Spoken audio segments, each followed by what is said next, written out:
नमस्कार दोस्तों, मेरे YouTube चैनल में आपका स्वागत है।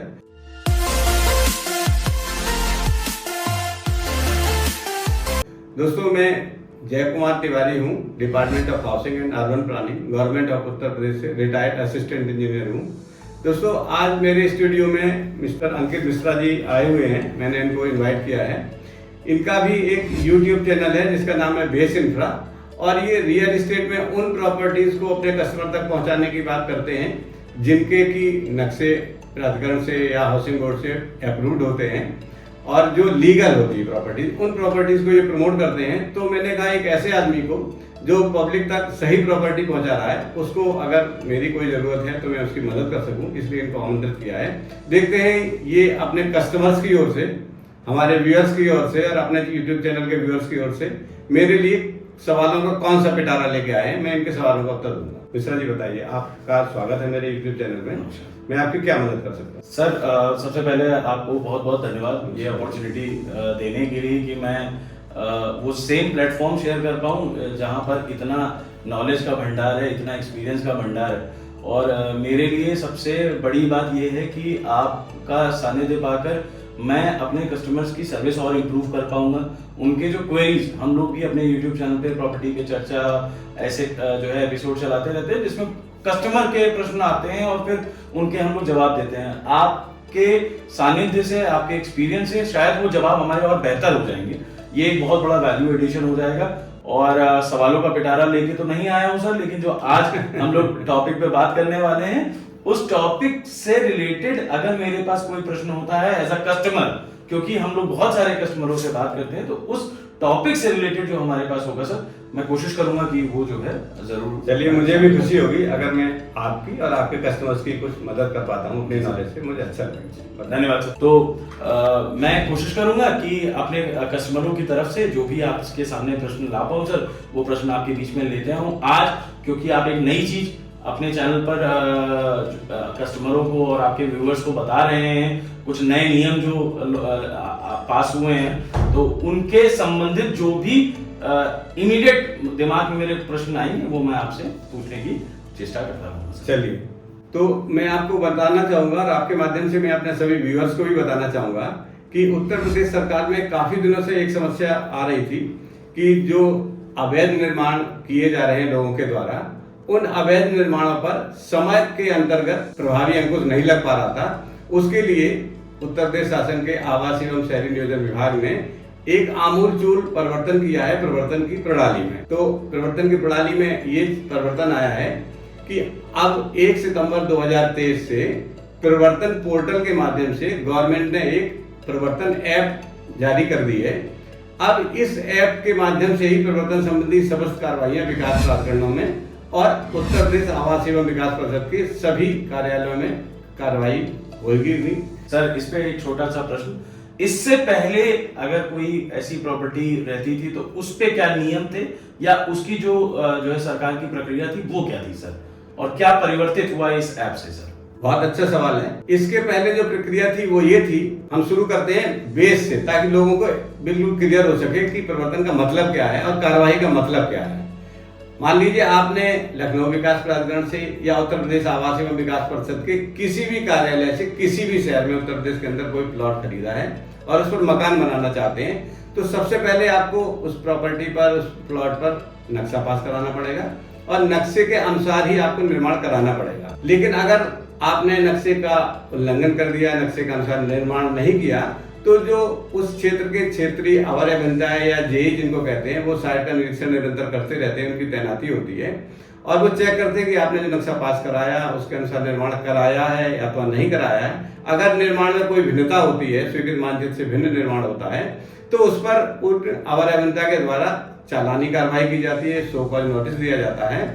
और शो कॉज नोटिस में आपसे जवाब मांगा जाता है कि किन परिस्थितियों में आपने मानचित्र का उल्लंघन किया है, उसके विपरीत निर्माण किया है। अगर आप कोई प्रॉपर उत्तर दे पाते हैं तब ठीक है, और अगर नहीं दे पाते हैं तो उसके खिलाफ जो आपने अवैध निर्माण किया है, आगामी कार्रवाई UP urban planning and development act 1973 के अंतर्गत जो भी प्रोविजन है उनके अनुसार की जाती है। और अब वो परिवर्तित होके एक नया तरीका शुरू हो गया है जिसमें ऐप के माध्यम से, क्योंकि धीरे धीरे हमारी गवर्नमेंट एक उस रास्ते पे चल रही है जहाँ पे डिजिटल चीज़ों को ऑन बोर्ड लेकर आ रही है। अलग अलग विभागों में भी हम देख रहे हैं सर कि डिजिटलाइजेशन धीरे धीरे गवर्नमेंट बढ़ाती जा रही है। तो अब एक नया ऐप आ गया है और अब जो भी कार्रवाई होगी वो उस ऐप के थ्रू होगी, ऐसा? हाँ बिल्कुल मिश्रा जी, इसके बारे में डिटेल से मैं इस तरह बताऊंगा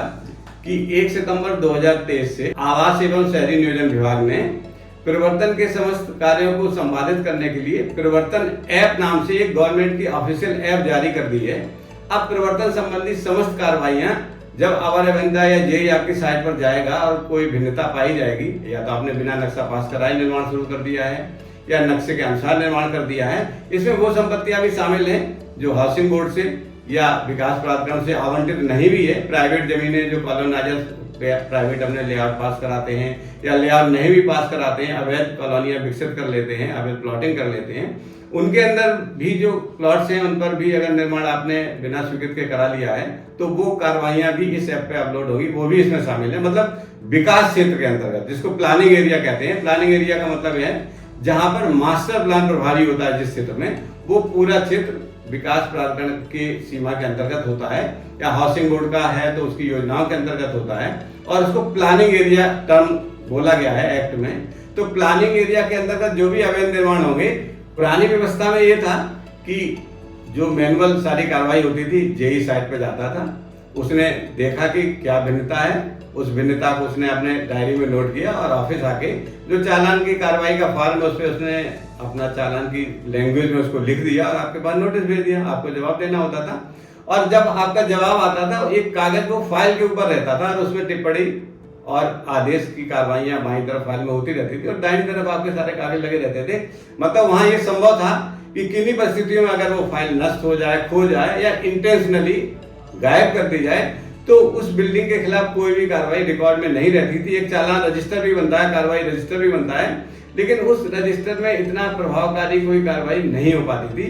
तो इससे होता क्या था कि आपकी बिल्डिंग बनती भी रहती थी, ऑफिस में दिखाने के लिए कार्रवाई भी चलती रहती थी, और टूटने की स्थिति में ध्वस्तीकरण आदेश तो पारित हो जाते थे, लेकिन ध्वस्तीकरण आदेश की जो फाइल है वो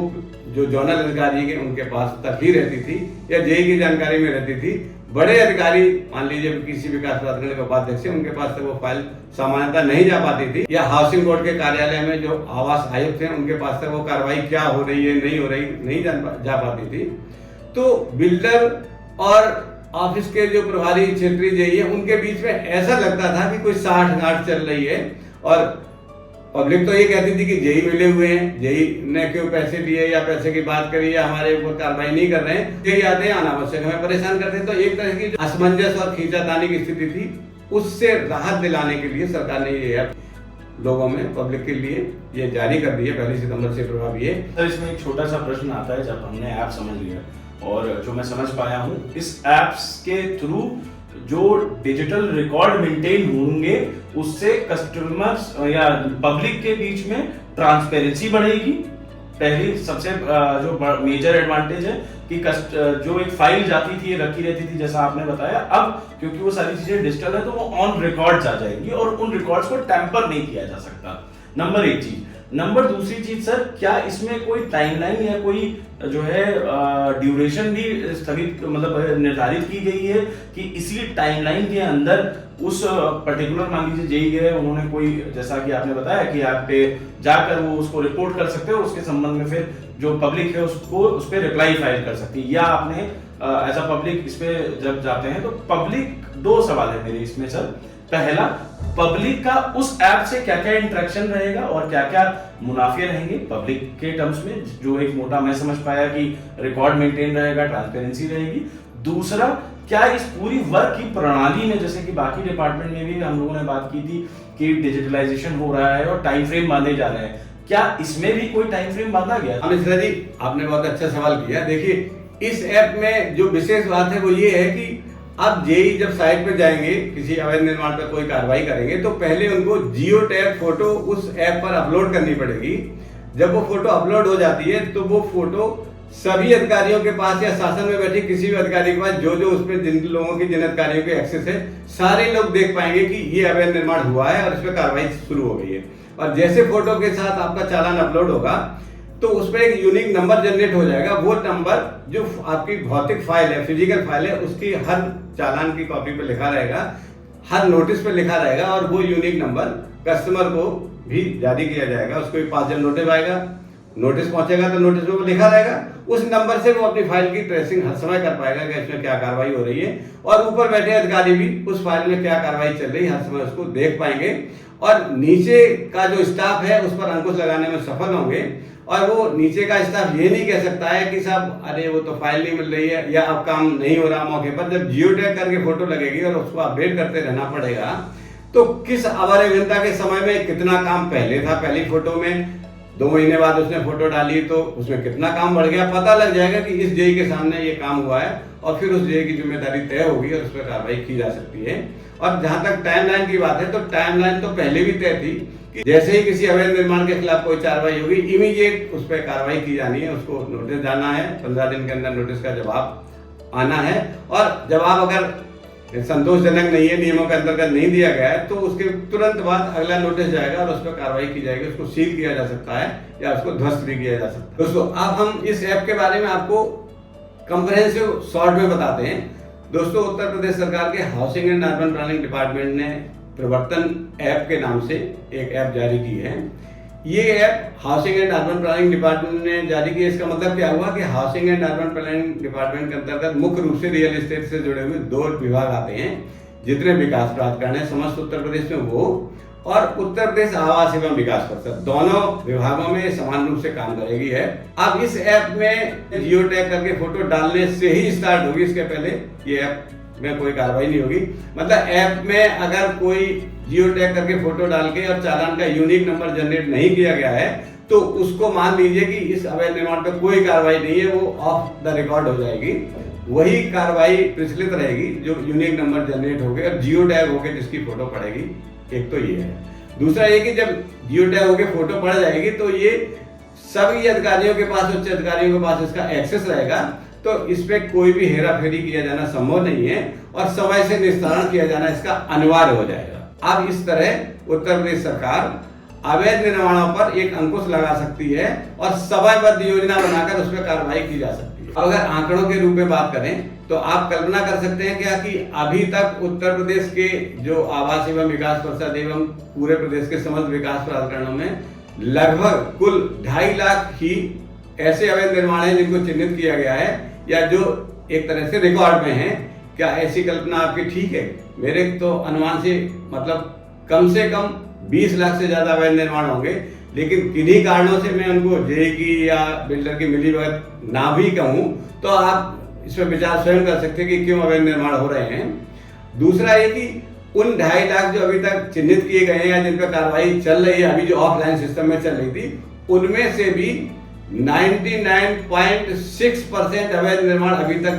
तोड़े नहीं गए हैं। इसका मतलब जब तोड़े नहीं गए तो उसकी कोई प्रभावी कार्रवाई नहीं मानी जाएगी, क्योंकि तोड़े नहीं गए हैं। जिस बिल्डर ने या जिस अवैध निर्माण कर्ता ने वो निर्माण कर लिए, उनका वो उपयोग कर रहा है, उसमें अध्यासित है, तो उसके लिए इसमें कोई विपरीत प्रभाव नहीं है और विभाग में फाइल भी चल रही है, वहां वो यूज भी कर रहा है, तो इस तरह ये प्रभावी कार्रवाई नहीं हो पा रही थी। इसी को दृष्टिगत रखते हुए उत्तर प्रदेश सरकार ने अवैध निर्माणों पर अंकुश करने के लिए प्रभावी कार्रवाई समयबद्ध तरीके से सुनिश्चित करने के लिए ये प्रवर्तन ऐप जनरेट की है या लागू की है और 1 सितंबर से समस्त विकास प्राधिकरणों में और उत्तर प्रदेश आवास एवं विकास परिषद के समस्त कार्यालयों में पूरे उत्तर प्रदेश में प्रभावी है। और मुझे लगता है कि इस ऐप के माध्यम से, जैसे कि online building plan approval system से समस्त ऑनलाइन नक्शे पास हो रहे हैं, उसी तरह प्रवर्तन संबंधी समस्त कार्रवाइयां आज डिजिटल होने की वजह से प्रभावी हो सकेंगी और इससे परिणाम पब्लिक के भी हित में होंगे, क्योंकि अवैध निर्माण करने की उनकी सोच निकलेगी, खत्म होगी और अवैध कॉलोनियां विकसित करने के संबंध में जो सोच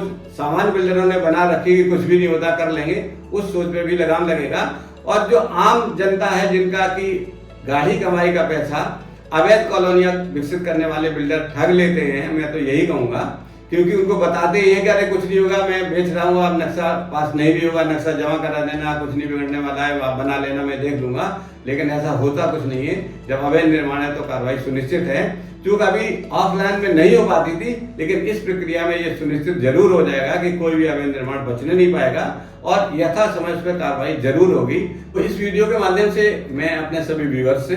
और मिश्रा जी आपके चैनल में जो व्यूअर्स हैं उनको भी ये संदेश देना चाहता हूँ कि किसी भी तरह से किसी अवैध कॉलोनी में कोई प्लॉट ना खरीदें और अगर आपने खरीद लिया है तो उसमें निर्माण करने से बचें, अन्यथा ये जो प्रवर्तन है लागू हो गई है, इसके बाद आपके किसी भी अवैध निर्माण पर किसी भी समय कार्रवाई की जा सकती है और अवैध निर्माण को ध्वस्त किया जा सकता है। तो मेरा आपसे यही